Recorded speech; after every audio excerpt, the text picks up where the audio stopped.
Welcome to Developing a Fundraising Plan, the second of two fundraising webinars in a series of public lands partnership training with the National Environmental Education Foundation and the Association of Partners for Public Lands. Thank you all so much for joining us today. My name is Chuck Benjamin. I'm the Education Coordinator for APPL, and I'll be co-moderating today's meeting. Today's presenter is George Ivey, an author and independent fundraising consultant in the public lands arena. But to start the session, however, I'd like to turn it over to Rob Hampton, Director of the Public Lands Program for the National Environmental Education Foundation, for a few words. Rob? Hi, everybody. My name is Rob Hampton, as Chuck mentioned. And just to reiterate, I've auto-muted everybody. However, as people join, the default is that they can speak. So if you can, mute yourself or turn your phone on mute, and we'll be in good shape. This webinar is hosted by the National Environmental Education Foundation and Association of Partners for Public Lands. You might know about National Public Lands Day, and several of you have been part of previous webinars, but through a support from Toyota Motor Sales USA, who have been our national sponsor for National Public Lands Day for the last 18 years, we've expanded the program to build capacity for friends groups and public land managers out there. And we're calling this program Public Lands Every Day because we really want to bring opportunities and resources to you guys out there to be able to connect with your community and make your organization stronger. Our goal is to encourage more Americans to get out and basically just enjoy public lands. And this program is going to have different areas. Of course, we're going to continue growing National Public Lands Day. It's the nation's largest single-day volunteer event for public lands.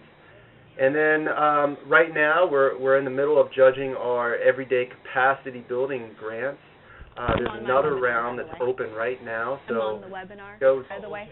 Go to nefusa.org. You can learn a little bit more. And then we'll have everyday event grants in the near future.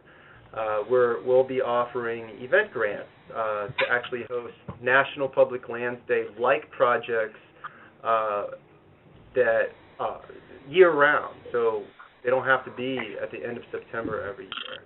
So stay tuned, more details on that. Everyday events resources with a website that we are currently building right now. Just like National Public Lands Day, we'll be offering up resources that you can use. Again, please mute all of your phones. There's a lot of background noise right now. I'm trying to do both at the same time. Give me 1 second. All right. And then capacity building resources. These are things that, like this webinar that we're having right now. We want to build the capacity through grants and other tools and resources like webinars and other training modules that friends groups and public land managers can take advantage of year-round and increase their capacity and build better organizational structure. So one of those tools and resources we're working on with the financial Coopers. Hear it. You can hear it? Okay. To provide some training modules starting in July that will focus on capacity of financial literacy. So those will be should be one of the first steps that any organization should take if they want to increase their capacity. And now I'm going to hand the ball over to George Ivey. I can hear it on here, right? Again, just a reminder, please mute yourself. I'm having a hard time keeping up with all the new people joining the call.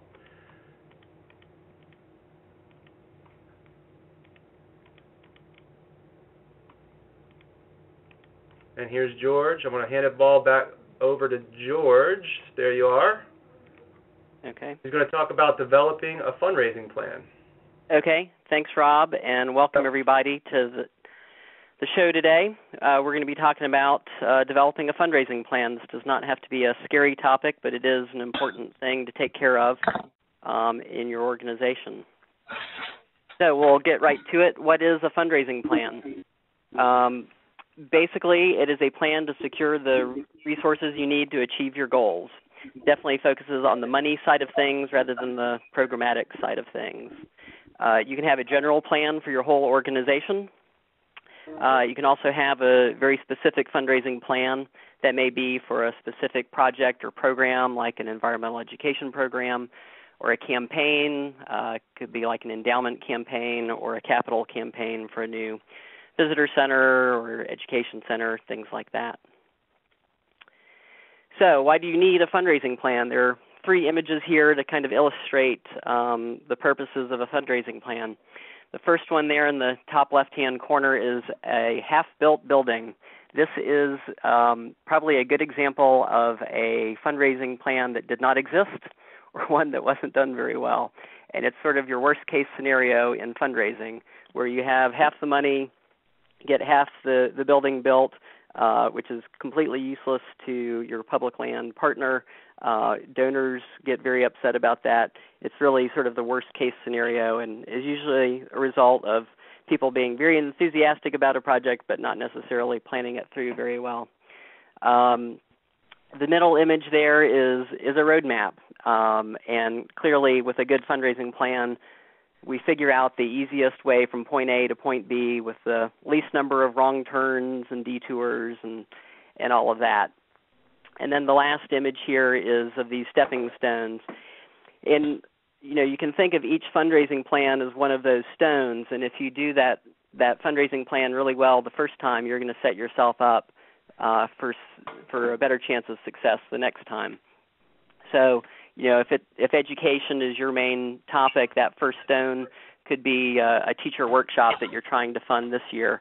And way off in the distance, that 11th stone may be an entire education center.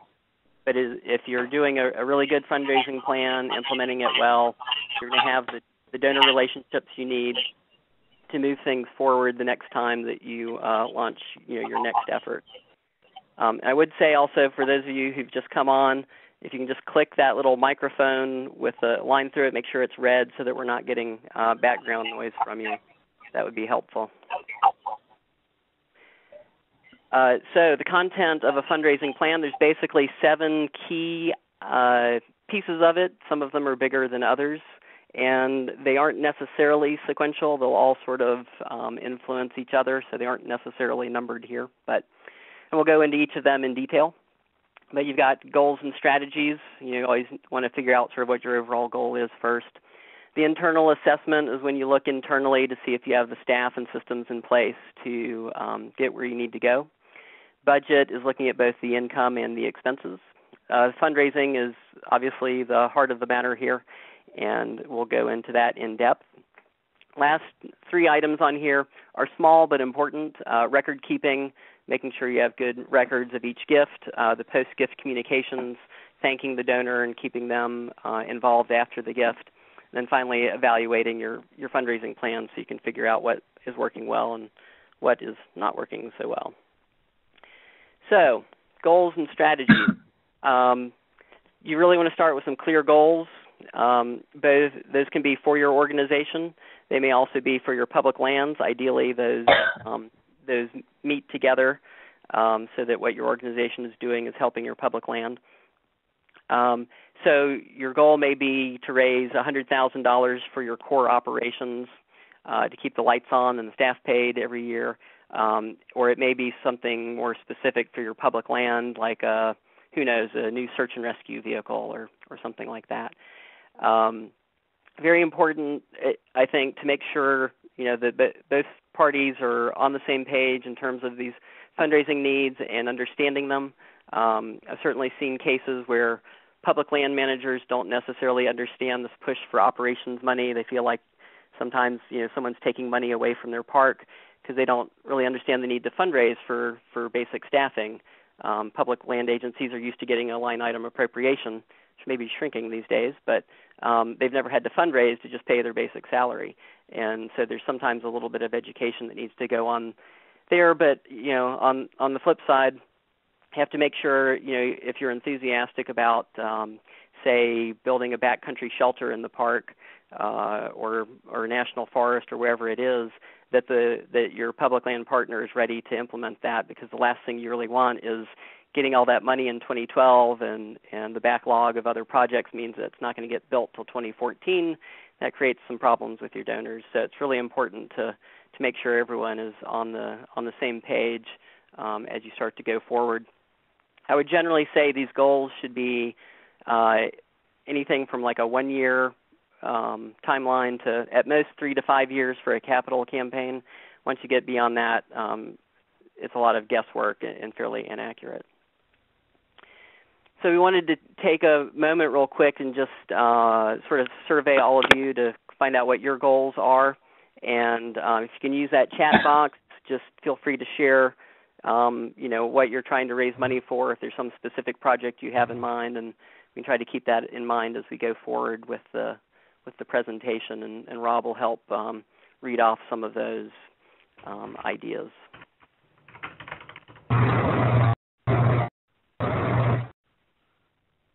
Operations for the next 3 years, capacity building, scholarships for school groups and individual youth with financial need, supporting staff salaries, launching a fundraising foundation. Oh, they're coming in quick.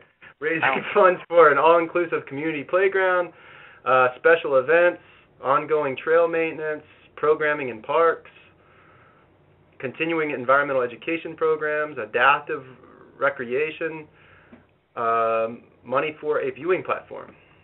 I think that shows a lot of diversity right there.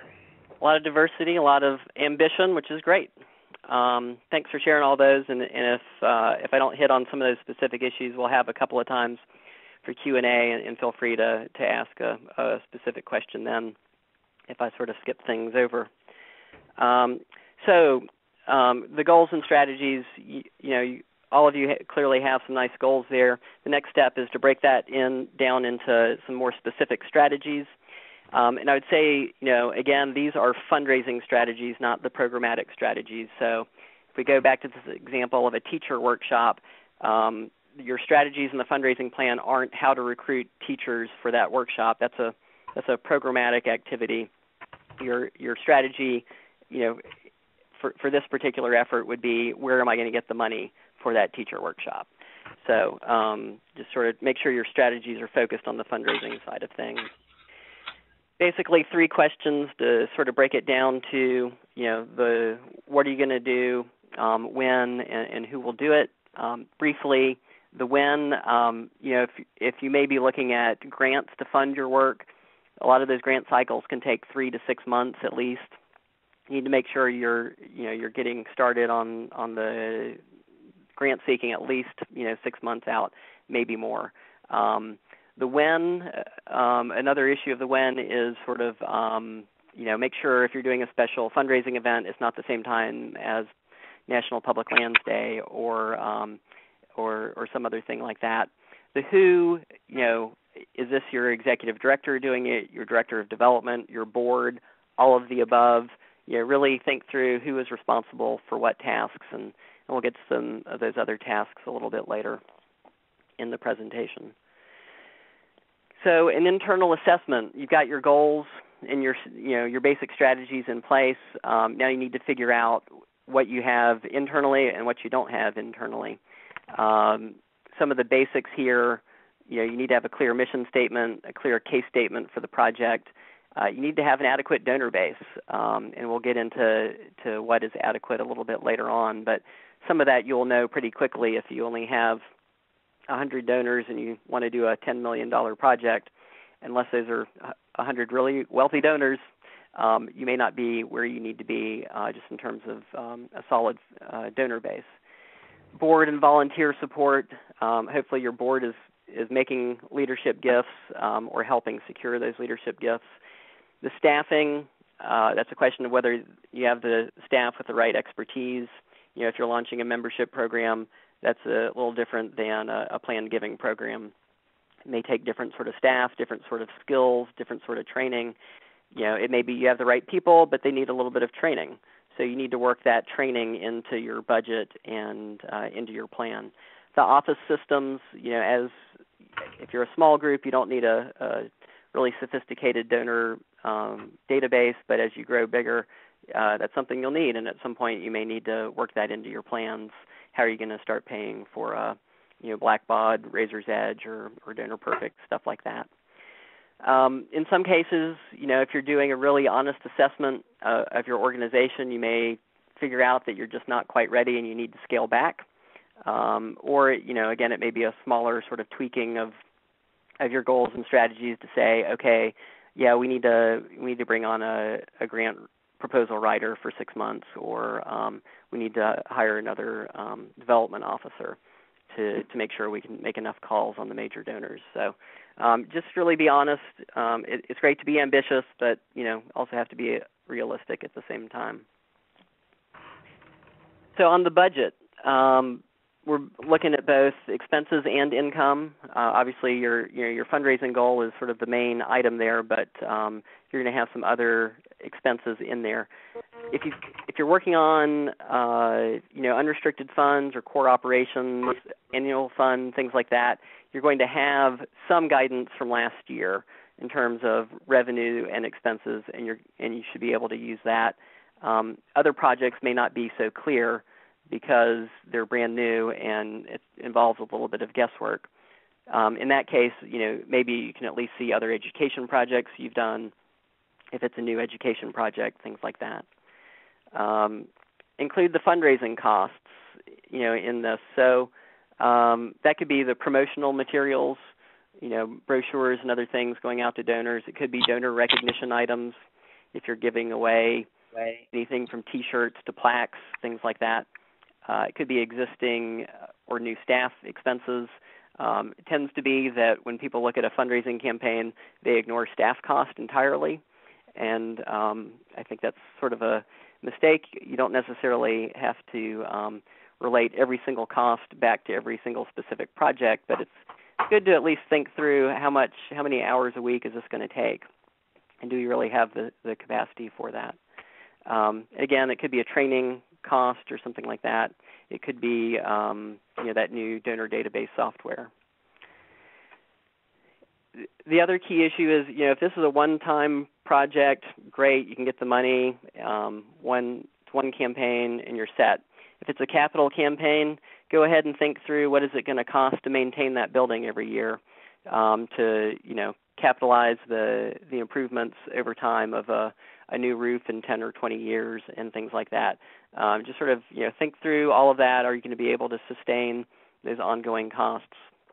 If it's a program where you're going to have an ongoing staffing expense, donors love the first year of a project. By the time it gets to be a fifth year of a project, they're kind of bored and wondering what's new and looking for something else. So definitely keep in mind your need to sustain a project, and that the fact that donors are going to be a little bored and you're going to have to find some additional core money to sort of keep things going. Okay, fundraising.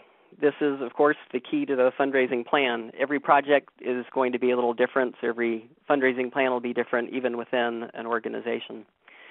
I'd imagine many of you were on the call back in, I guess it was February, with the case for support. We talked a little bit about the gift pyramid, but want to go over this again. And this is the idea that basically not all donors are created equally, and we need to focus our energies on those people at the top of the pyramid, the few people who have the capacity to make the big gift. It doesn't have to be the Bill Gates of the world, but your local version of a Bill Gates or something like that. So this example here on this slide is borrowed from Geneva College, in part because that was one I could find on the web. It's not really drawn to scale, so if you look at the very bottom of the pyramid where it just says many, you do the math there, they're talking about gifts of less than $1,000 and having that total $1.2, $1.3 million. So that's about 1,200 gifts at a minimum, probably more than that. So you look at this pyramid, that top donor at the top who's giving $1 million is almost equal to the 1,200 at the bottom. And obviously, if you can secure that one donor and that $1 million gift, that's a lot easier than finding 1,200 donors or more. And so that's the general idea. Every gift pyramid is going to be a little bit different, but you'll see that, maybe your top 15 donors are going to give 50%, 50% of the money for a project.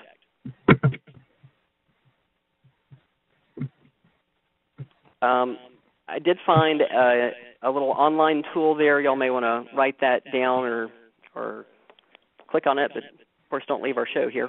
But this tool, it's not necessarily... Hey, George, can I interrupt you for 1 second? Sure.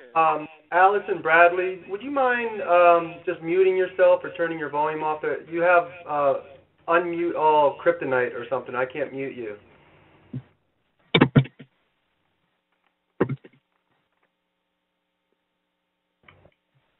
Okay, go ahead, George. Sorry about that.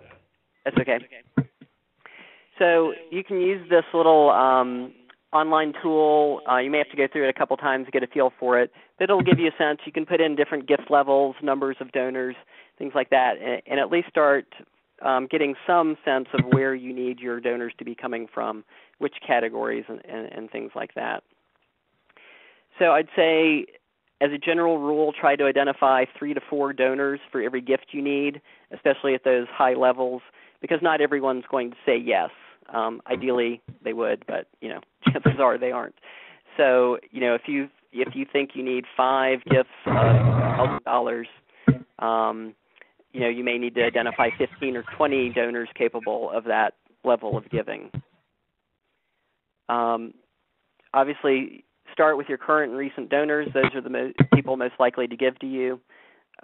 They've given before. They know you. Anyone who's given in the last couple of years is a good prospect. Realistically, look at their interests and abilities.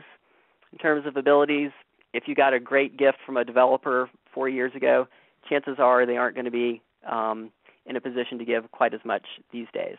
Or if you have a donor who loves wildlife programs and you're suddenly doing a recreation project, a playground, a picnic area, something like that, well, clearly their interest is wildlife, and they may not be a good prospect to include here, for a recreation project. So just have to be a little realistic about it as you sort of think this through and try to figure out where the money is going to come from.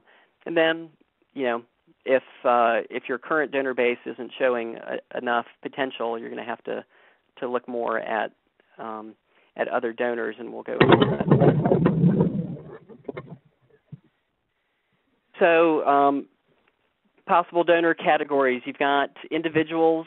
If you look on the whole in the United States, excluding government gifts to nonprofits, individuals are the source of about 75% of all giving. So your focus generally needs to be on individuals.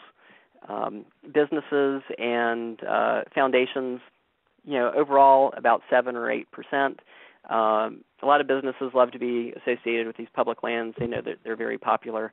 So a lot of our sorts of groups can beat some of these odds, but still doesn't get away from the fact that individuals give almost 10 times as much as either businesses or foundations. There may be some organizations out there, trails groups, other folks like that to keep in mind, but generally organizations are a small piece of the pie. Government can be a source of funding. It's getting to be less and less, but there are federal, state, local grants, tourism development authorities, so certainly don't forget about them. So in terms of trying to find those new donors, one thing I love to do is just find out who is giving to a very similar group in a very similar part of the world. So if I've got a land acquisition project, I see what the who the donors are to the Nature Conservancy of North Carolina or the Southern Appalachian Highlands Conservancy, because those are the land trust types in my neighborhood. And it's both a specific thing of, looking at who's on their donor list. I mean, everybody does this. This isn't cheating. You definitely need to look to see who those donors are to similar groups, but then also sort of scale back and think about the categories. Maybe they've got 4 or 5 law firms that are giving. You thought, well, I hadn't thought of law firms before. What law firms do I know? Or they've got 2 or 3 banks on their list, but they aren't banks that you have an account at. Think through which banks you do have an account at. So kind of use those lists both for specific ideas as well as general ideas, and I think you'll find that helpful. And also share those lists with your board members because they may know those people if you don't. So types of income. There are a lot of different types of income. These are just a few of them. Some of them will lend themselves more directly to one kind of project versus another. So I'll just highlight a few of these, and then we'll do a little example and do some Q&A in just a second.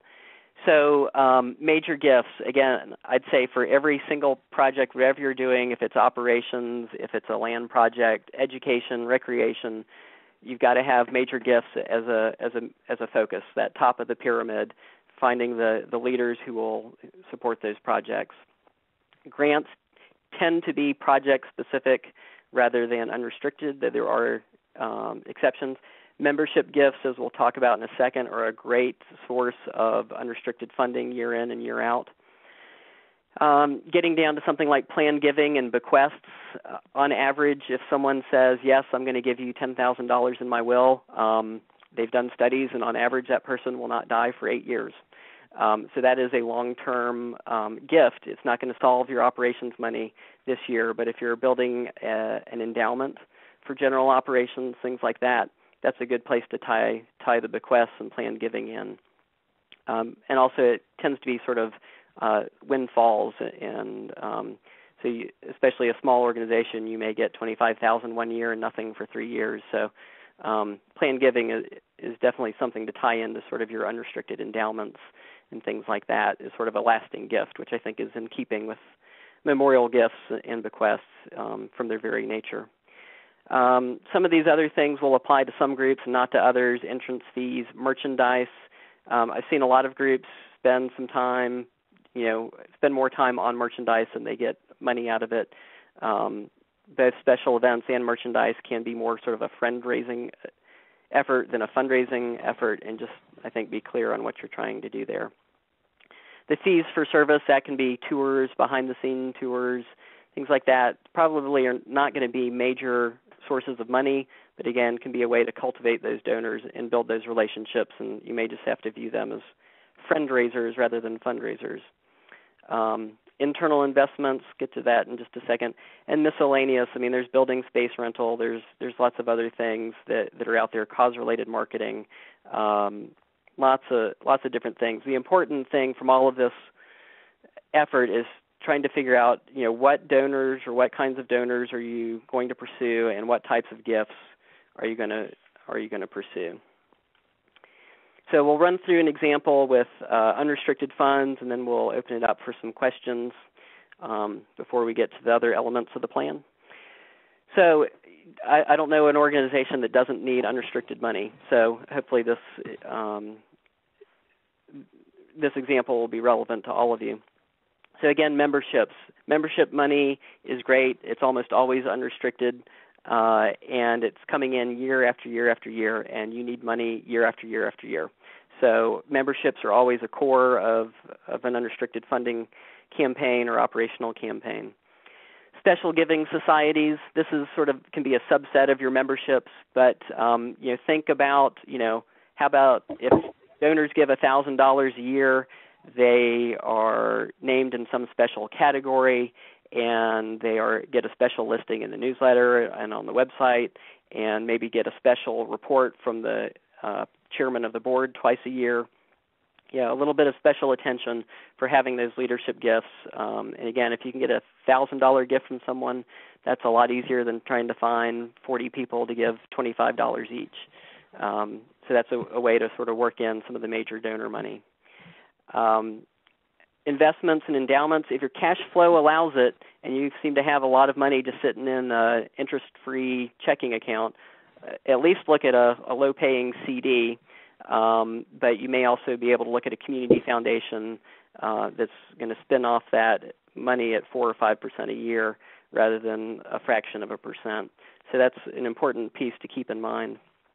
Organizational development grants, these are pretty rare, but you can actually find them here and there. Those everyday grants that Rob mentioned at the beginning are a potential source of organizational development monies that can help jumpstart a fundraising effort or pay for some consulting to get you on the right track, things like that. Administrative fees within program grants. A program grant would be, a grant focused on environmental education or trails projects, things like that. A lot of funders do not like to include any money for overhead or administrative costs. And so a lot of times you cannot get any admin money or operational money into those grants. Sometimes you can, though. And when you can, you should try to. Generally, I'd say, a 5 to 10% administrative fee or overhead fee is possible, but again, not everyone's going to allow it. Just look at the guidelines and see what they say. Some of the stuff doesn't sound like straight out fundraising, but it still counts. But the proper accounting, you may have a volunteer coordinator on staff, and on average, they're spending half their time recruiting volunteers to help with special fundraising events and half the time recruiting volunteers for trail projects in the park. That half time working in the park is very program related, and you should be paying that staff time out of either your volunteer program grants or your trails grants, things like that. So accountants can help with some of that, make sure that you're not dipping into your operational money to pay for programmatic expenses. Volunteers, if you can get a volunteer to do something instead of paying staff, that obviously helps. Cost cutting, what really comes to mind are some special events that don't actually raise much money, especially when you think through your staff time. Look at cutting some of those events because, that's lowering what you need to raise every year, and that's, to me, as important as actually raising other money. Creative tools can be license plate programs at a lot of, through the states. There's different license plate programs for the Smokies or other places. That can be a great source of income year after year. Donation boxes, things like that. So there are a number of ways to try to focus on the unrestricted funds. Those are a few of them. And again, in terms of like the actual really, fundraising work, there's some grant-related work in here. There's the memberships and the Special Giving Society, but there's clearly some tasks that other people can take care of on staff. So it's really a team effort. It's not just your fundraising staff that can help with a fundraising effort.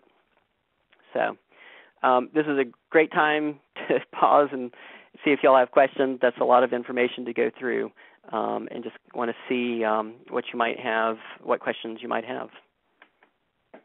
Great. While we're gathering questions from the audience, I'm getting a couple logistical questions. This webinar will be, it is being recorded right now, so you'll be able to view this on a YouTube clip, and so check on the publiclandsday.org website for that. And we'll also have a PDF of this presentation that you can download and print if you wanted to do that. The first question, George, is can you talk a little bit about some good online databases that can be used for different types of grants? I think you mentioned a couple, but is there any, what are the top online databases that you can think of? I may be a little unconventional in this. There are definitely programs through like the Foundation Center, and they have, you may want to look at some of their different programs, or it's not really programs, but you can sort of access a database and through that, use keywords and find people funding in your area or on your topic, things like that. So that would be definitely one place to look. I honestly tend to just use the internet and use specific keywords. So if I'm trying to do some sort of campground interpretive program, I may just use the search words, campground interpretive grant, North Carolina, and see what pops up. And sort of do it from the ground up there and see who's already giving to that topic in the local area. You can actually find a lot of good information that way. And so, don't underestimate the power of the internet to get you lots of free information as well. But the Foundation Center has a lot of good data, especially once you get a name. You can go there or some of the online databases like GuideStar and look through a foundation's 990, get a complete listing of their grants if it's not available on the website, on the foundation's website or a corporate website, and get a lot of data and sort of verify if it's a good prospect or not. But my only reason for leaning against some of the big databases is that if you don't really have a personal connection, it's hard to get some of those grants. People tend to give to people even at the foundation or corporate level, so you really have to kind of, my bias is to work sort of at the local level up. And so, if you're thinking of Toyota, make sure you have a good relationship with the local Toyota dealer. Don't just go calling out to Torrance, California, cold call. That's a good point. Also, Chuck Benjamin, our friend from APPL, mentions that we should check TechSoup with a database called GiftWorks. It's very inexpensive. I'm unfamiliar with it. And we have another question. Are there any good grants for youth working on projects? Yeah. I mean, I'd say, that's maybe a little too general. If it's education or recreation, things like that, there are, Toyota's done a lot with education over the years, and especially through NEAF. That's a great example of their work. For recreation grants, look at outfitters, REI, folks like that, Columbia, some of those sports gear groups, especially at the local or regional level. They're going to be the ones helping fund a lot of those recreation projects. Historic preservation is very difficult to find programmatic grants for. There's a lot of money for interpreting historic resources. Planning for historic preservation, there's virtually no grants I've seen for actual restoration work. There are a few exceptions to that rule, but historic preservation is extremely difficult to find funders for. Education tends to be local funders more so than national funders, but there's plenty of people interested in education. And I'm sure there's other programmatic categories, but those are... And I would also mention, of course, AmeriCorps and organizations funded by the National Corporation for Community Service as potential grants for youth working on projects. Those are a little bit more complicated and cumbersome to put in those grants.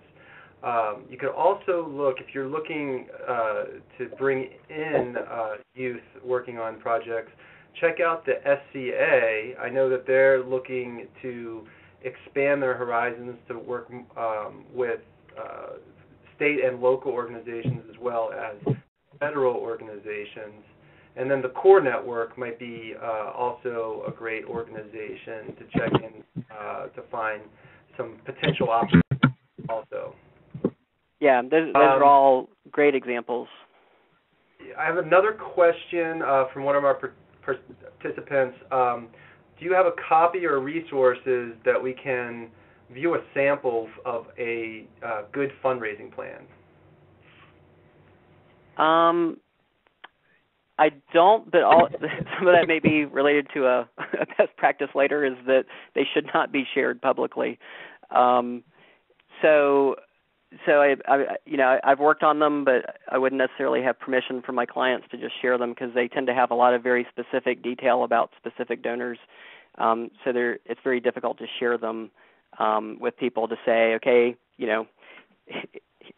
John Smith we think is only capable of $2,500, and Mary Jones can give $100,000, but she's still upset about that special event.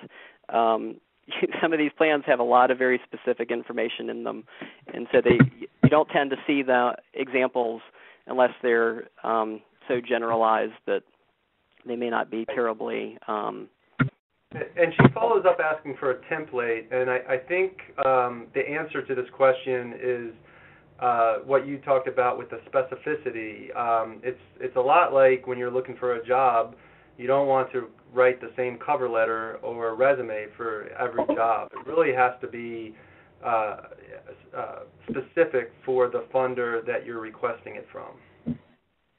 Yeah. So there may be an example out there, but I've not don't have one to suggest specifically. So great. It is okay. 2:45. I don't know if we should sort of let's move on. Go through, and we'll have a chance for a few more questions if we have time.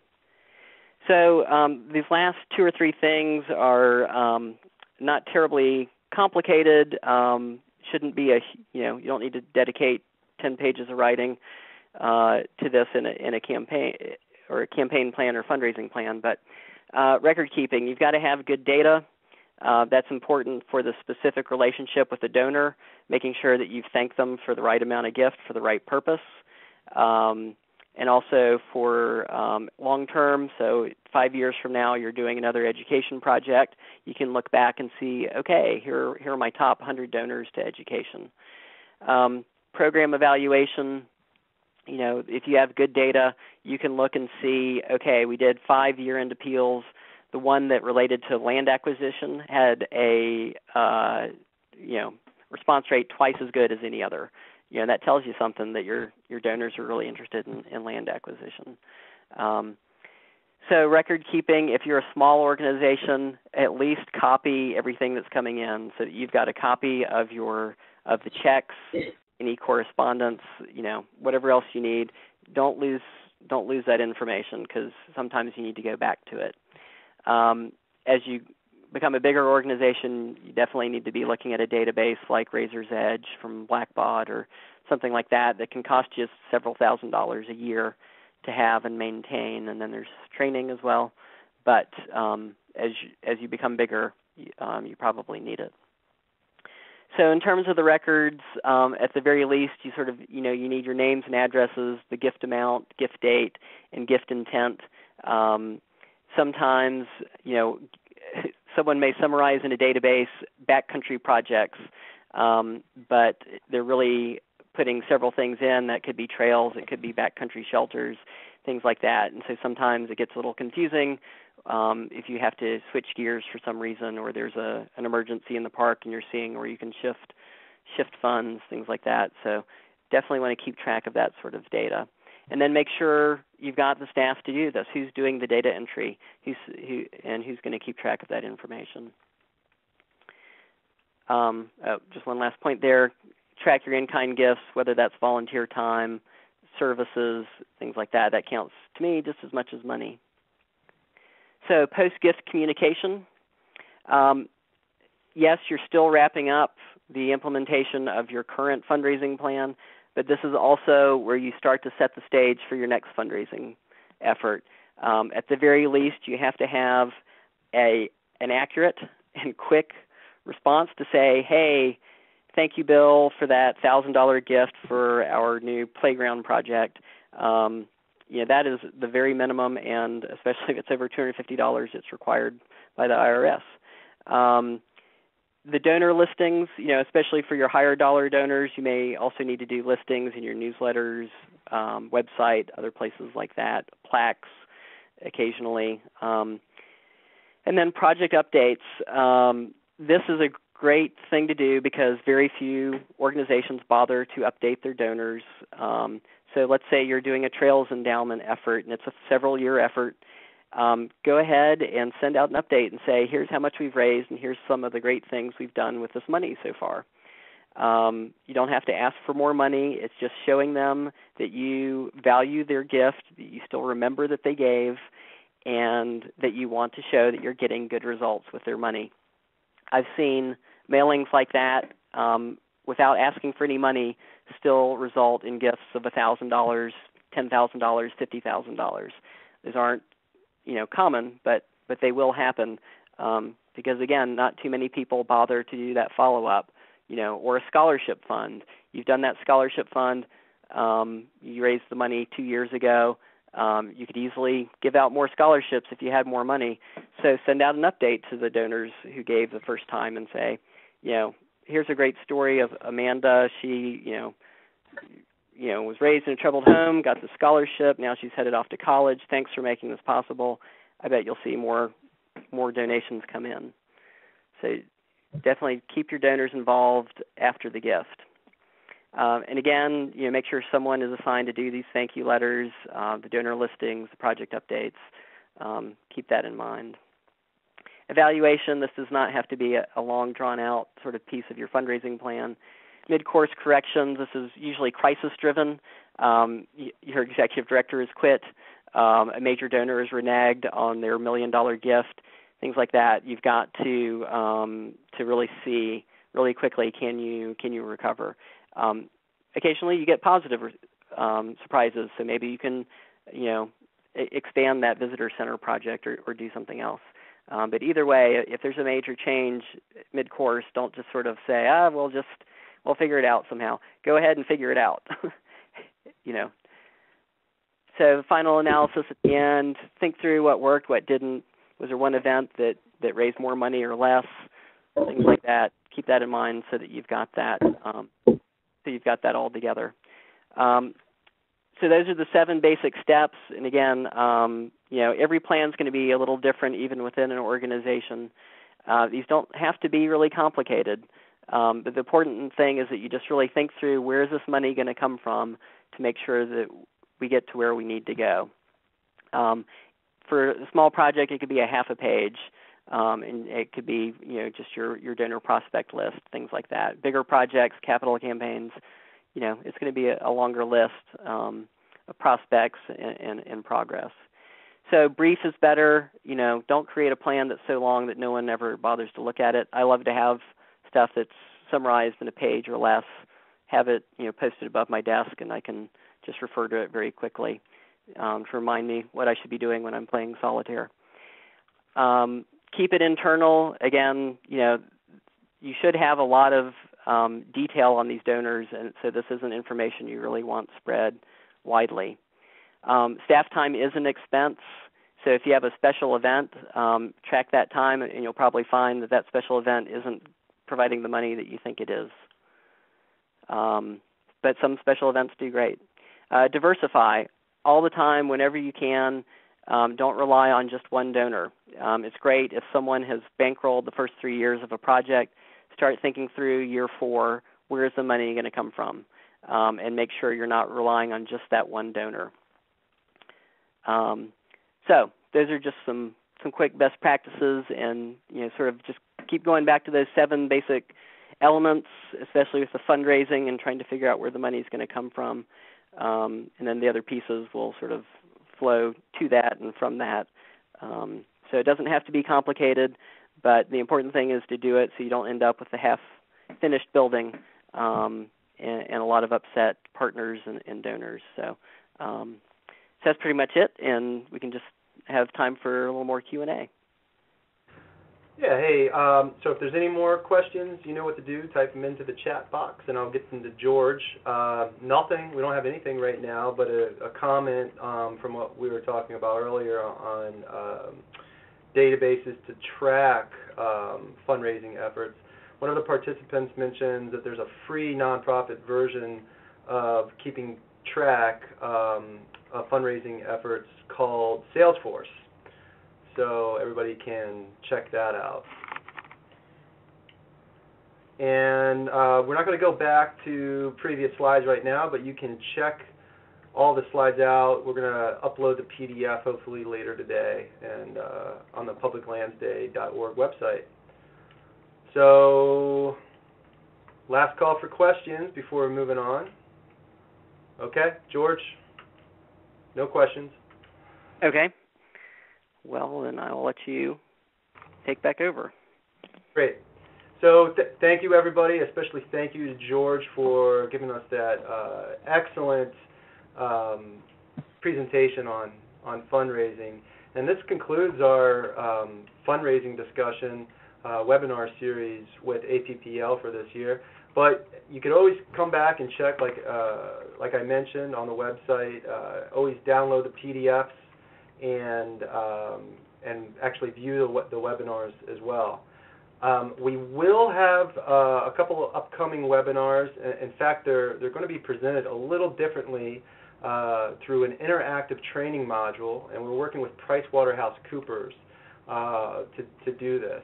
So hopefully our new website will be up and running, and this will be the cornerstone of our new capacity building webpage. So please check your newsletters and website for more information on that soon. And that concludes our webinar today. So thank you everyone for joining, and have a great day, and get out on the public lands.